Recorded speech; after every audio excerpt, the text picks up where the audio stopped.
바로 진행해보도록 하겠습니다. 다시 한번 인사드리겠습니다. 네, 안녕하세요. 저는 이번 안전지대 토크쇼 사회를 맡은 드리머스 사회활동조합의 양수빈이라고 합니다. 반갑습니다.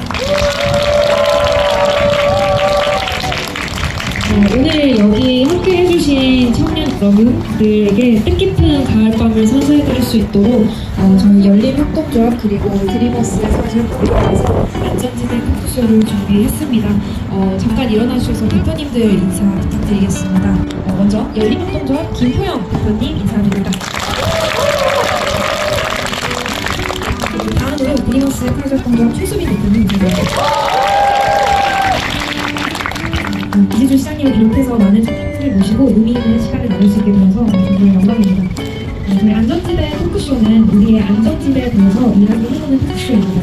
여기서 안전지대란 이 세상을 살아가면서 예기치 않은 시련이나 두려움이 생겼을 때 언제든 다시 돌아와서 안정감을 되찾을 수 있는, 회복할 수 있는 심리적 안전기절을 안전주지를 의미합니다. 하지만 요즘 우리 삶에서 그런 나의 심리적 안전기질이 어디서 세워나갈 수 있을지 숨을 고르고 차분히 내면을 돌아보기가 참 어려운 세상인 것 같습니다. 그래서 우리들의 스케치북 안전지대 토크쇼에서는 우리가 겪는 어려움을 함께 나누고 이야기하고 연대하고 음악을 통해서 함께 치유하는 그런 특별한 경험을 함께 하고자 이 토크쇼를 마련하게 되었습니다. 많은 분들이 이번 경험을 통해서 앞으로 새롭게 나아갈 수 있는 힘을 조금이나마 얻어가시는 너무너무 좋을 것 같습니다. 네, 그러면 먼저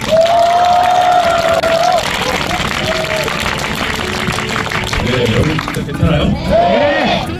가을에 아주 결정인데 여러분들 뵈니까 반가운 마음도 앞서는데 쉽지 않은 것 같아요. 잘들 지내셨어요? 네! 우리 노병 대표, 최수빈 대표 여러분들 뵙고 이래서 너무 반갑습니다. 여러분들 얘기를 들린다 그래서 그 마음을 주저하는데 여러분들 얘기 듣고 여러분들 얘기 속에서 혹시 저는 뭐 125만 손의 대표니까 여러분들 위한 정책이 뭐였을까 이렇게 얘기하다 보면 여러분들 좋은 정책을 만들어줄 수도 있고 저희 응원을 계신데 응원을 만들어줄 수도 있어요. 아니면 제가 직접 할 수도 있습니다. 저는 우리 대학교수회에서 정책팀으로 훈련을 잘 하면서 여러분 얘기를 주시는 정책을 펜치 않은 경험을 갖고 있습니다. 그럼 어쨌든 좋은 추억이 되는 가을 저녁이 여러분한테 있었으면 좋겠습니다. 고맙습니다. 음악과 함께 풀어내는 우리들의 스케치북 시간을 준비했습니다. 저희 사전에 통해서 받은 청년분들의 실제 사연을 저희가 낭송해드리고 나서 신청해주신 곡을 공연을 통해서 모두와 함께 이제 본격적으로 저희 사연 소개에 들어갈 텐데요. 많은 분들이 안전지대에 관한 사연을 정말 정성스럽게 적어주셨습니다. 모든 사연 정말 소중했지만 그중에서도 토크쇼 취지와 잘 맞고 꼭 함께 공유했으면 좋겠다 하는 사연을 몇 가지 선정을 해보았습니다. 그러면 이 시간을 조금 더 활기차게 즐기기 위해서 한 가지만 부탁드리겠습니다. 제가 우리들의를 선창하면 여러분들이 스케치북을 외쳐주시면 시작해보는 것으로 하겠습니다. 네, 우리들의 스케치북! 감사합니다. 첫 번째 사연입니다. 몇 년 전까지만 해도 가을은 제가 제일 좋아하던 계절이었습니다. 가을에 태어나서 생일 축하도 선물도 많이 받아 행복했고 추석에 맛있는 음식도 많이 먹고 명절 수박도 받으니 즐거웠는데요. 이제는 가을이 오는 게 마냥 기쁘지가 않습니다. 한 해 절반을 다 보내고 되게 남지 않았다는 생각이 들어서 울적하기도 하고 초조해지더라고요. 나이를 먹고 현실에 물들어서 가고 같습니다. 요즘 저의 가장 큰 고민이 나는 무엇을 위해 살아가는지 도저히 모르겠다는 겁니다. 내가 뭘 잘하는지, 어떤 일을 하면 일하면서 힘들어도 버틸 수 있는 원동력이 무엇인지, 그래도 나아가 보려고 힘들던 직장을 나온 뒤에 경력을 살려서 구직 활동을 하고 있지만 쉽지는 않네요. 라고 사연을 남겨주셨습니다. 그러고 싶은데요. 성장에 상처가 필요하다고 하는데 여러분들의 성장에 필요한 상처가 있다면 너무 크지는 않고 굵지는 않기를 바라봅니다. 사연과 함께 신청해주신 따뜻한 도 김태형의 저와 노치고 기색을 함께 직접 지켜본주로 들어보겠습니다.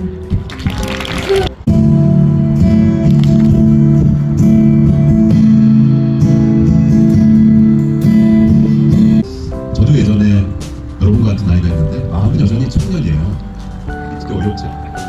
여전히 청년입니다. 그래서 여러분과 함께 충분히 대화가 될 것 같다는 생각이 듭니다. 감사합니다. 시장님과 여기 청년분들과 함께 나누고 싶은 질문도 사전 설문을 통해서 받았는데요. 청년들이 남겨주신 질문들에 대해서 시장님께서 화답해 주신다면 정말 좋을 것 같습니다. 그러면은 첫 번째 질문 소개해 드리겠습니다. 청춘을 즐겨라 라는 말 많이 들어보셨을 거예요. 근데 그게 무슨 말인지 잘 모르겠어요. 청춘을 즐겨라, 새로운 걸 도전해라, 너무 좋은 말인 걸 알겠지만 제대로 즐기고 있는 청년들이 과연 얼마나 있을까요? 자기가 하고 싶은 걸 잘 모르고 미래가 불확실하게만 느껴질 때 어떻게 하면 청춘을 좀 즐길 수 있을지 알려주세요 라고 남겨주셨습니다. 시장님께서는 이 질문, 이 청년의 고민에 대해서 어떻게 생각하실까요? 뭐 청년이라는 주제로 많은 얘기가 있지만 사실 인생 전체에 늘 똑같은 고민을 하게 됩니다. 청년이 지나면 뭔가 깨달음이 있을 거라고 생각하는데 있을 수도 있어요. 그런데 그 깨달음이 또 다른 또 문제로 있기 때문에 또 중년의 깨달음도 있고 노년의 깨달음도 있는데요. 즐긴다는 표현은 먹고 마시고 노는 그런 걸 의미하지는 않는 것 같아요. 청년으로서 누릴 수 있는 거를 최대한 누리면 좋지 않겠냐의 즐거움인 것 같아요. 청년은 이런 장점이 있잖아요. 결혼했든 안 했든 어떤 책임감으로부터 부담이 없는 나이입니다. 그래서 친구들 좀 일찍 결혼할 수도 있지만 부양을 해야 돼요. 부모님이든 아이든 배우자든 부양해야 될 그런 의미가 조금은 적은 시대, 그러다 보니까 조금 자유롭잖아요. 그럴 때 많은 생각과 경험과 이런 것들을 하나는 즐기라는 거지 다른 뜻은 부양할 의무가 없는 사람들은 그냥 좀 자유롭게 했습니다. 저도 청년 때 사실 모든 사람들이 청년 때 예수와 부처님을 빼고는 무슨 고난 속에 있어요. 근데 그분들이 깨달은 것도 크게 다르지 않다고요. 우리가 일상 속에서 얻는 깨달음과 크게 다르지 않습니다. 그 깨달음 속에서 자기 행동을 실천하면서 좀 더 업그레이드 시켜 나갔을 뿐이지. 부처님 보리수 아래서 깨달은 게 갑자기 어느 날 그 불경의 전체를 깨닫지 못했어요. 내가 인간으로서 조금 더 수고한 세계로 가야겠다라고 해서 그때부터 깨달음을 얻고 제자들과의 수많은 대화와 논의 속에서 강의 속에서 그게 집중이 된 것같아요. 예수도 마찬가지 같아요. 여러분들 그런 능력이 될 수 있다고 하는데 저도 어릴 때 기억을 더듬어 보면 어디로 가야 될지 뭘 할 수 있을지 사실 굉장히 답답했습니다. 물론 요즘은 아마 조금 3만 불 세대가 좀 넘어갔으니까 제 때는 10,000불도 안 됐을 시대니까 경제적으로 되게 어려운 시대고 저희 부모님도 지금은 이제 떳떳하게 얘기를 드리니까 아버님은 노동자였어요. 그 골목길 안에서 보일러를 고치던 그런 수입이 별로 없었어요. 일이 늘 있는 게 아니고 그러다가 이제 답답하신 어머니께서 그만까지 세수장사를 하셔서 제가 고등학교 1학년 때 집을 처음 알았어요. 5살이 살다가 그래서 그 고등학교 3년을 공부하고 저는 이제 수도권으로 올라갔는데 집이 굉장히 아직도 가난한 거예요. 대학을 갈 수 있을까 그런 부분도 고등학교 때 했을 줄 몰랐어요. 대학에 와서 여자가 그런 부모님들이 집 누리고 있었어요. 집에 이제 맞이요. 내가 할 수 있는 게 뭘까? 집안에서 도와줄 수 있는 것도 없고 내가 집안을 부양해야 될 의무를 받고 있는데 뭘 할 수 있을까? 근데 가진 건 없고 능력도 없어요. 그러다가 대학 학생운동을 발견해서 그 당시 학생운동이 되게 치열할 때였는데 3학년 때까지 그 운동에 내가 동의했으니까 같이 그럼 3학년 가을 초에 문득 한 누군가 선배들은 졸업하고 부모님과를 위해서 노동운동을 하는 거예요. 우리 아버님은 노동운동 할 수 없는 골목길을 노동하는데 내가 그 일을 해야 되는 건가? 그런 고민이 있어요. 다시 원점으로 돌아와서 가족은 어떻게 구현하지? 또 내가 나중에 결혼하면 그 가족들은 어떻게 하지? 등에 여러 가지 고민들이 쌓여가지고 여러분들은 별반 되지 않고 다른 고민 속에서 살아갔었습니다. 그런데 되게 좋은 선생님을 만났어요. 대학에서 17, 18세기 영시라는 과목이 있었는데 그 과목을 들었어요. 6명 들었고 5명이 안 되면 폐과인데 딱 한 명 더 들어서 폐과가 안 됐던 과목이었는데 왜 그 과목 들었느냐? 그냥 제가 좋아했던 분이 거기에 등록을 해서 그냥 따라 들어갔어요. 근데 그 강사분이 저한테 조언을 7주 정도 제가 찾아갔었어요. 과학 교수님들하고 상담을 못하니 당신 좀 해줘서 내가 이런 지금 이야기를 좀 살아온 배경과 고민과 공부도 지금까지 안 했다 할까요? 어떻게 했으면 좋겠냐? 근본적인 질문을 던지니까 그분이 41살 때쯤 된 분이 네 꿈이 뭐였냐? 그래서 꿈이라는 게 변하지 않았어. 일단 대학 지나가기 전에는 막연하게 교수 생활을 했으면 좋겠다. 혹시 교수가 되면 돈도 벌고 출세도 하고 그런 거 같지 않아요? 같은 생각이 들어서 그냥 막연하게 생각했다. 그리고 공부를 할 자질이 있다고 보냐? 그래서 난 책도 좋아하고 연구하는 것도 좋아한다. 지금부터 하시라. 석박사를 다녀야 될 만큼의 지금 재력이 없는데 어떻게 할까요? 힘도 못 끌 것 같아요. 근데 그분이 아주 충격적인 거예요. 내가 지금 41살인데 내가 돈 벌어서 박사과정을 다니네. 그럼 돈 벌려고 강의도 나오네. 너는 20대인데 뭘 못하겠느냐. 라는 얘기를 던져주는데 굉장히 생각을 해본 적이 없었어요. 내가 돈 벌어서 다닐 수 있다는 생각을 못했는데 그분이 아주 단순한 건데 일깨워준 거예요. 그럴 수 있겠구나. 내가 스스로 그냥 내 울타리 속에 갇혀 있었구나라는 걸 깨닫고 그때부터 공부해야 되겠구나. 그리고 그 학생분들한테 선배들한테는 나중에 커서 사회운동이나 전문가운동을 해요. 그런 도서관 책을 가서 석박사 과정까지 그냥 내리 공부를 했어요. 정신이 없어요. 좀 빠른 나이에 대학 교수가 돼서. 그런데 지금 이렇게 돌아보면 좋은 사람을 만났던 행운이 있었던 것 같아요. 근데 여러분들도 주변에 좋은 사람들이 있어요. 여러분이 친하게 지내는 친구일 수도 있고, 가족의 누구일 수도 있고, 또 사업장의 누구일 수도 있고, 선배일 수도 있고, 그런 사람들과 깊이 있는 대화를 하면서 아마 여러분이 고민하는 것을 조금 더 진지하게 코치를 해줄 건데, 그분이 코치해준 건 아주 단순한 겁니다. 네가 돈 벌어서 다녀 라는 거였는데, 그걸 깨닫는 데까지 사람이 있고요. 여러분 다 한계가 있어요. 그런 거를 깨달으시면 여러분이 하고 싶은 것들을 대책해 주실 거라고 생각해요. 비빔밥을 먹으면서 막걸리를 먹으면서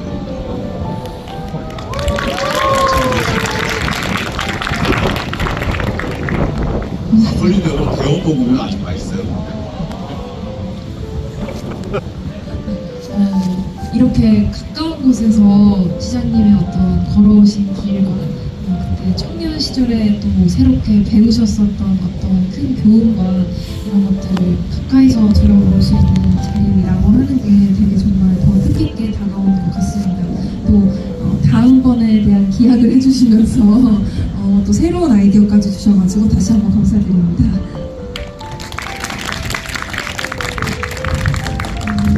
다시 아까 질문으로 돌아와서 이 질문에 대해서 혹시 이야기해보시고 싶은 청년분 혹시 계시면은 좀 손을 들어주시면 좋을 것 그리고 같습니다. 자유롭게 한번 같이 나눠봤으면 어때요?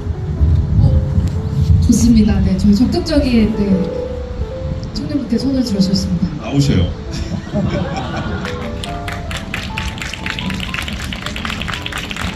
네, 안녕하세요. 어제 오늘 같이 교육 듣고 있는 김준현이라고 합니다.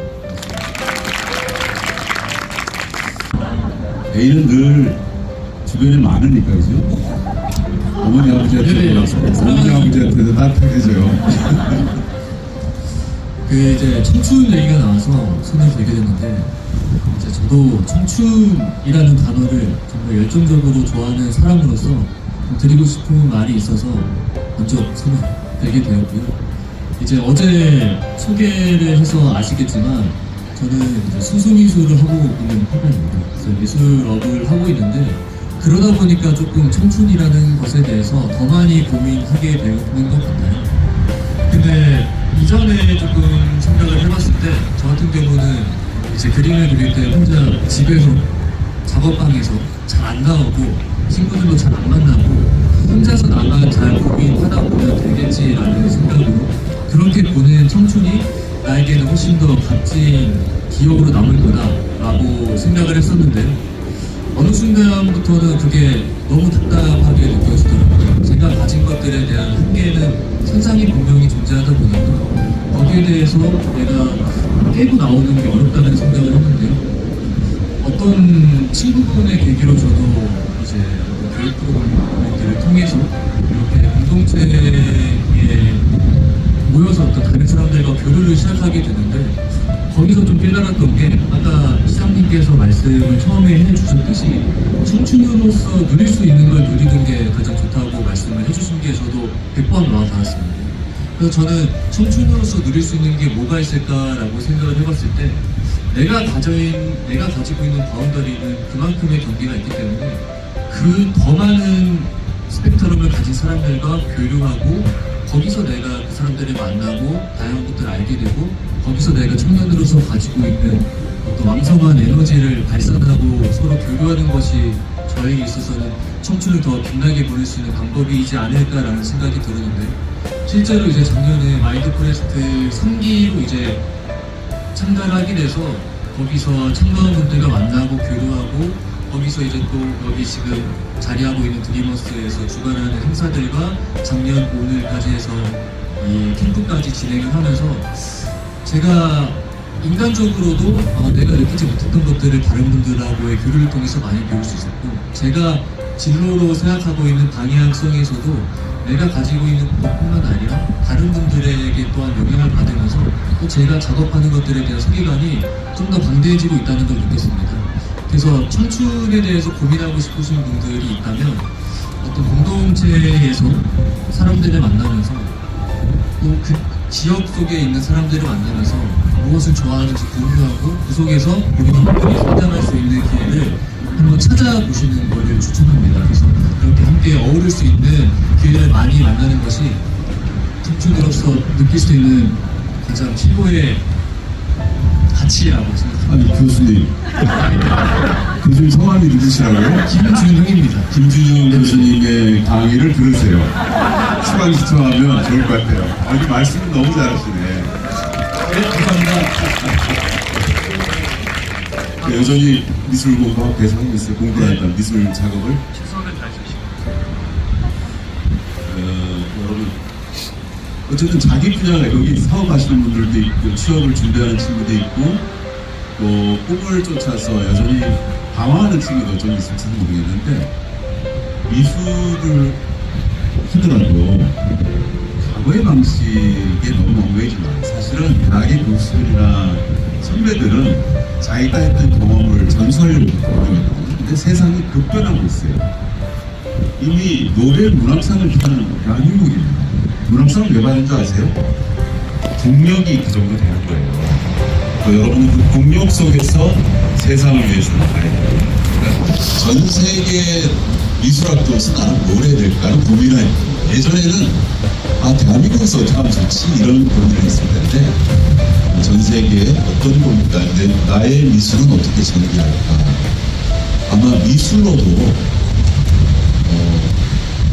큰 상을 받을 수도 있고 큰 대박을 부자가 될 수도 있어요. 여러 방법들이 있으니까 놓지 말고 그 분야에서 성공하시는 세계적인 인물이 되는 이렇게 하는 거예요. 교수님 감사합니다. 시지 말고 예를 들면 나는 친구가 너무 좋아. 그 선후배들과의 서클이 좋아. 공동체가 좋아해서 거기에 너무 충실하다 보면 자기를 잃어버릴 경우가 많습니다. 여러분은 여러분을 믿고 어떤 때는 독방에 있을 수도 있어요.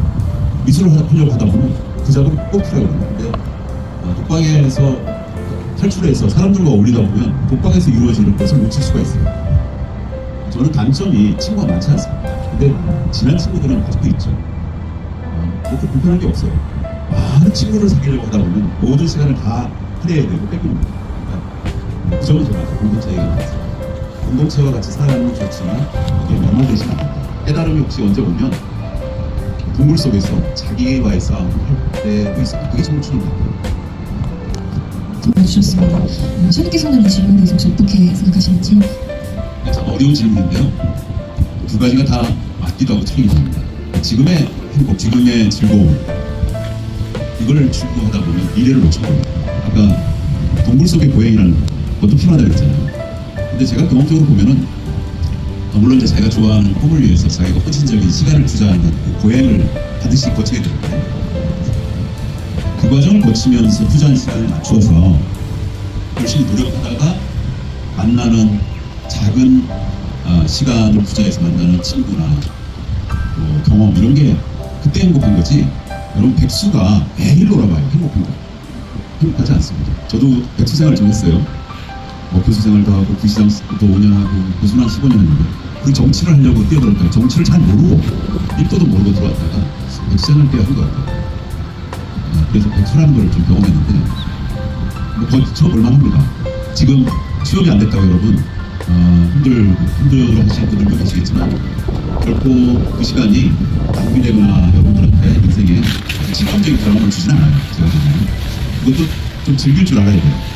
그런데 경험적으로 이렇게 보니까 자기를 위해서 투자하는 시간과 노력 이후에 얻는 사람과의 만남, 또 경험, 여행을 한다든가 이런 게 배가 되고 높아지지 늘 여행 가고 늘 사람을 만나면 즐겁지 않습니다. 그러니까 자기 자신에게 투자를 먼저 하시고 미래에 투자하는 거죠. 미래에 투자하고 남는 시간을 현재에 투자하는 게 좋다고 생각합니다.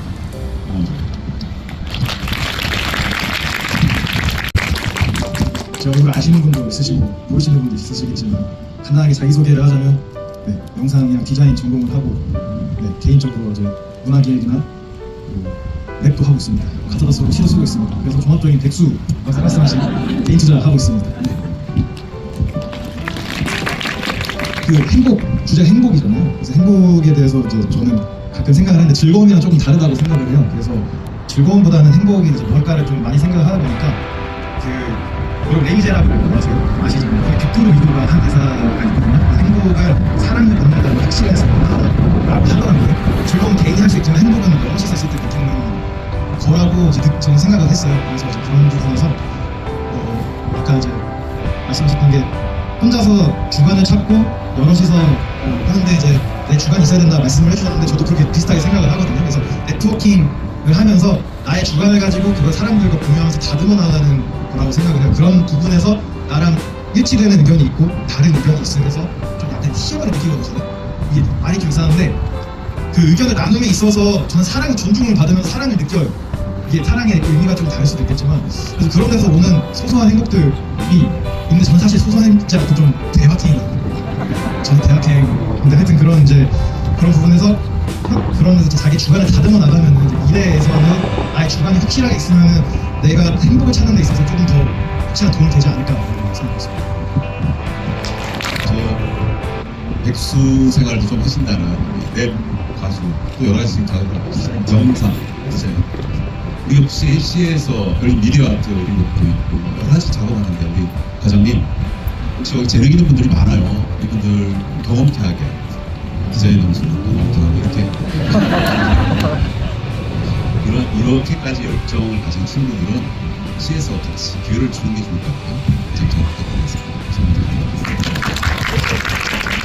아까 행복 이야기를 했는데 제가 조금 나이 들어보니까 행복 우리 직원들한테 이런 얘기 많이 해요.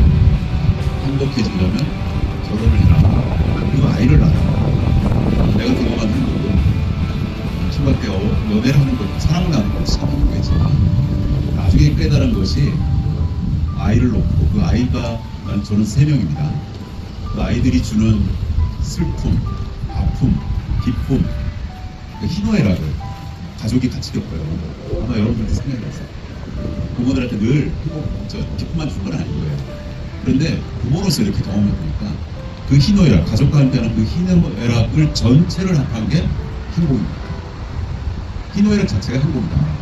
여러분 잘 이해를 못하실 거예요. 조금 더 나이 들어오면 알아요.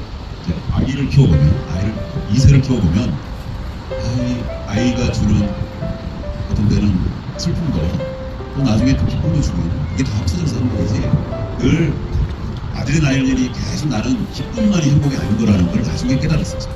그래서 행복해지려면 결혼하고 아이를 낳아요. 그러면 행복이 배가 된다. 결혼하세요. 오늘부터 해보겠습니다. 애인 있어요? 네, 해보겠습니다. 고맙습니다.